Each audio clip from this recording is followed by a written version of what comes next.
నమస్తే. ఆంధ్రప్రదేశ్‌లో రాజకీయాలు ఒక్కసారిగా మారుతూ వస్తున్నాయి. దీనికి ప్రధానమైనటువంటి కారణం మనందరికీ తెలుసు. ముఖ్యంగా కాంగ్రెస్ పార్టీలో షర్మిల ఎంట్రీతో రాజకీయ పరిణామాలు అనూహ్యంగా మారుతూ వస్తున్నాయి. ముఖ్యంగా బాధ్యతలు స్వీకరించిన తర్వాత షర్మిల ఏ రకమైనటువంటి దూకుడుతో ముందుకు వెళ్తున్నారో మనం చూస్తున్నాం.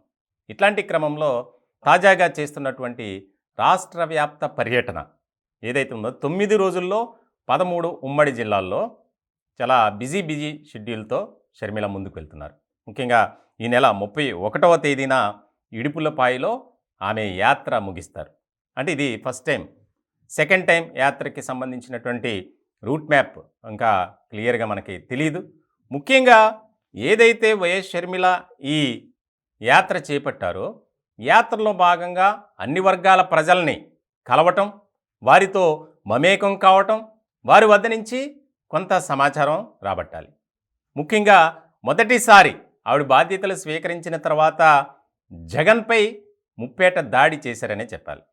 అంటే స్టార్టింగ్ నుంచి అధికారం చేపట్టిన తర్వాత నుంచి ఏ రకమైనటువంటి అభివృద్ధి జరిగిందో రాష్ట్రంలో జగన్ రెడ్డి గారు చెప్పాలి అని చెప్పి చాలా కీలకమైనటువంటి వ్యాఖ్యలు చేశారు. అంటే ఏ అంశాన్ని కూడా షర్మిల వదిలిపెట్టలేదు. ఇప్పుడు దీనిపై వైఎస్ఆర్సీపీలో ఆసక్తికరమైనటువంటి చర్చ కూడా జరుగుతుంది. ఇట్లాంటి నేపథ్యంలో షర్మిల పాదయాత్ర చాలా కీలకంగా మారబోతుంది. ఎందుకనంటే వైఎస్ఆర్సీపీలో ఎవరైతే అసంతృప్తి నేతలు ఉన్నారో వారందరినీ ఏకతాటిపైకి తీసుకురావాలి. ముఖ్యంగా వారితో మాట్లాడాలి.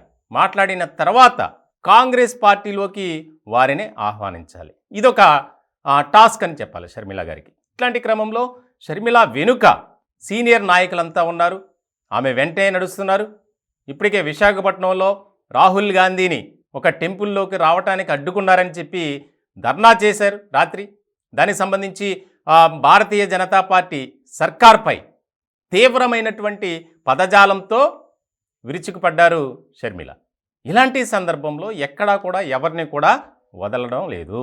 దీనికి సంబంధించి ఇప్పుడు చాలా కీలకంగా మారబోతుంది షర్మిల షెడ్యూల్.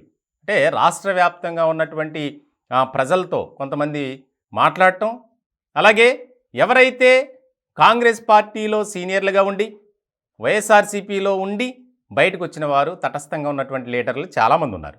వారిని కలవాలి, వారితో మాట్లాడాలి, కాంగ్రెస్ పార్టీ గురించి చెప్పాలి, ఆహ్వానించాలి.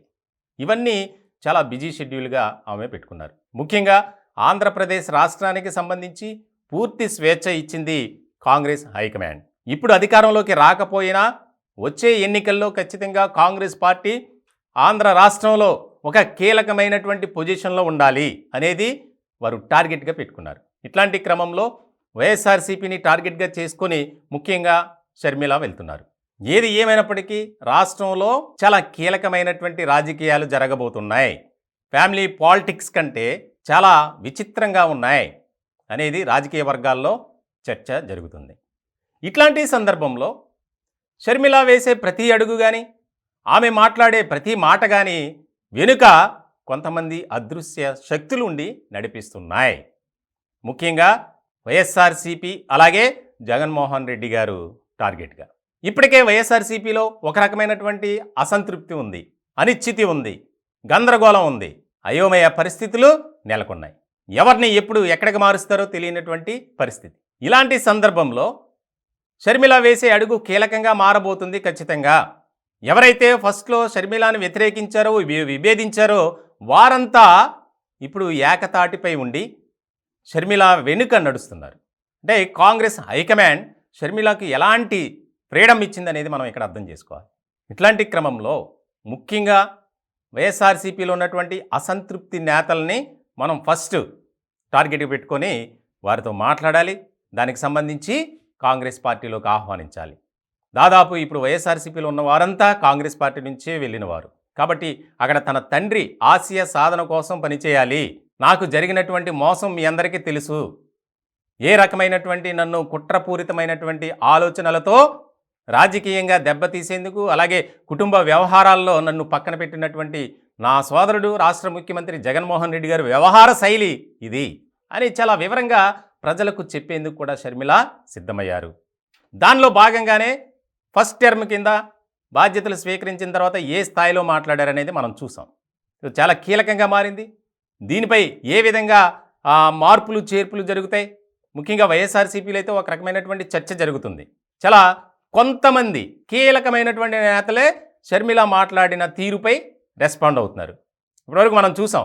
ఏదైనా వైఎస్ఆర్సీపీ మీద కానీ వైఎస్ఆర్సీపీలో ఉన్నటువంటి నేతల మీద ఎవరైనా కౌంటర్ వేస్తే వెంటనే దాదాపు ఒక 20 మంది వచ్చి మాట్లాడతారు ప్రెస్ మీట్ పెట్టి. కానీ ఇప్పుడు ఆ పరిస్థితి లేదు. కేవలం సజ్జల రామకృష్ణారెడ్డి గారు, అలాగే వైవి సుబ్బారెడ్డి గారు, ఇలా కొంతమంది మాత్రమే మాట్లాడుతున్నారు. అనిల్ కుమార్ యాదవ్ కూడా, ఈ ముగ్గురు రెస్పాండ్ అయ్యారు. సో ఇలాంటి సిచ్యువేషన్లో చాలా కీలకంగా మారబోతుంది. షర్మిల వేసే ప్రతి అడుగులోనూ కొంతమంది సీనియర్ నాయకులు ఉండి జగన్మోహన్ రెడ్డి గారి వ్యవహారం, ఆయన పాలిటిక్స్ తెలిసినటువంటి వ్యక్తులే షర్మిలను నడిపిస్తున్నారు అనేది ఇక్కడ కీలకంగా మారినటువంటి అంశంగా మనం చూడాలి. మొత్తానికి రానున్న రోజుల్లో టార్గెట్ వైఎస్ఆర్సీపీ, టార్గెట్ జగన్ అన్న విధంగానే షర్మిల అడుగులు ఉండబోతున్నాయి. ఆమె వ్యూహంతో అదే విధంగా ముందుకు వెళ్తారనేది రాజకీయ వర్గాల్లో ఆసక్తికరమైనటువంటి చర్చ జరుగుతుంది.